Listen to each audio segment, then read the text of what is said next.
कुछ समय पहले की बात है। एक युवा राजकुमार सिद्धार्थ जो अपने राज्य की जिम्मेदारियों और जीवन के जटिलताओं से परेशान था, बुद्ध के पास पहुंचा। उसका मन हमेशा अशांत रहता था। वह कभी एक काम में ध्यान केंद्रित नहीं कर पाता और हर छोटी-छोटी बात पर परेशान हो जाता। उसने बुद्ध से कहा, गुरुदेव, मेरा मन मेरी सबसे बड़ी समस्या बन गया है। मैं कोई भी काम पूरे मन से नहीं कर पाता। कृपया मुझे इसे नियंत्रित करने का मार्ग दिखाएं। बुद्ध मुस्कुराते हुए बोले, तुम्हें अपना मन बस में करने और ध्यान केंद्रित करने के लिए एक छोटी यात्रा करनी होगी। राजकुमार ने उसकी सहमति दी। बुद्ध ने राजकुमार को एक कटोरा दिया जिसमें पानी भरा हुआ था और कहा, इसे लेकर इस पहाड़ी की चोटी तक जाओ, लेकिन ध्यान रखना पानी की एक बूंद तक बाहर नहीं गिरना चाहिए। राजकुमार ने कटोरा संभाला और चोटी की ओर चल पड़ा। रास्ता उबड़-खाबड़ था। कई बार उसका संतुलन बिगड़ा, लेकिन उसने हर कदम सावधानी से रखा और पानी को गिरने से बचा लिया। जब वह चोटी पर पहुंचा तो उसने कटोरा बुद्ध को दिखाया और कहा, देखिए गुरुदेव, मैंने एक बूंद भी पानी गिरने नहीं दिया। बुद्ध ने मुस्कुराकर कहा, क्या तुमने रास्ते में पक्षियों की आवाज सुनी, सुंदर फूल देखे? राजकुमार ने सिर हिलाया। नहीं गुरुदेव, मेरा ध्यान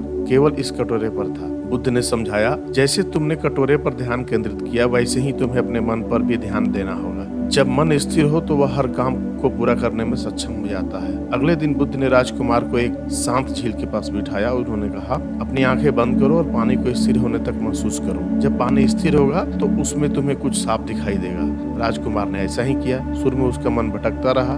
कभी उसने अपने राज्य की चिंताएं याद आई तो कभी भविष्य की योजनाएं, लेकिन धीरे धीरे उसने अपनी सांसों पर ध्यान केंद्रित किया और झील के पानी को शांत होते हुए महसूस किया। कुछ देर बाद उसे पानी में अपनी स्पष्ट छवि दिखाई देने लगी। बुद्ध ने कहा, तुम्हारा मन भी इसी तरह झील की तरह है। जब यह अशांत होता है तो तुम अपने भीतर की सच्चाई नहीं देख सकते हो, लेकिन जब यह शांत और स्थिर हो तो तुम्हारी दृष्टि स्पष्ट हो जाती है। ध्यान मन को स्थिर करने का सबसे अच्छा तरीका है। बुद्ध ने राजकुमार से कहा, अपने मन को एक घोड़े की तरह समझो। अगर घोड़ा बेलगाम दौड़े तो वह तुम्हें गिरा देगा, लेकिन अगर तुम उसे लगाम से पकड़ लो तो वह तुम्हें सुरक्षित गंतव्य स्थान तक पहुंचाएगा। इसके लिए बुद्ध ने राजकुमार को एक अभ्यास दिया। उन्होंने कहा, जब भी कोई विचार आए उसे देखो, लेकिन उसके पीछे मत भागो। उसे आने दो और जाने दो। राजकुमार ने इस अभ्यास को किया और पाया कि जैसे जैसे वह अपने विचारों को स्वीकार करता गया, वैसे वैसे उनका मन स्थिर होने लगा। कुछ हफ्तों की मेहनत और अभ्यास के बाद राजकुमार का मन शांत और स्थिर हो गया। उसने बुद्ध से कहा, गुरुदेव, अब मैं समझ गया हूँ कि मन को बस में कैसे करना है और करना कितना महत्वपूर्ण है। ध्यान, स्थिरता और विचारों पर नियंत्रण से ही अपने जीवन में फोकस बढ़ा सकता हूँ। बुद्ध ने उसे आशीर्वाद दिया और कहा, याद रखना, मन को नियंत्रित करना ही सबसे बड़ा विजय है। जब तुम अपने मन को बस में कर लेते हो तो कोई भी लक्ष्य तुम्हारे लिए असंभव नहीं रहता। मन को बस में करना कठिन है, लेकिन असंभव नहीं। ध्यान, धैर्य और स्थिरता से तुम अपने जीवन में फोकस बढ़ा सकते हो और हर लक्ष्य को हासिल कर सकते हो।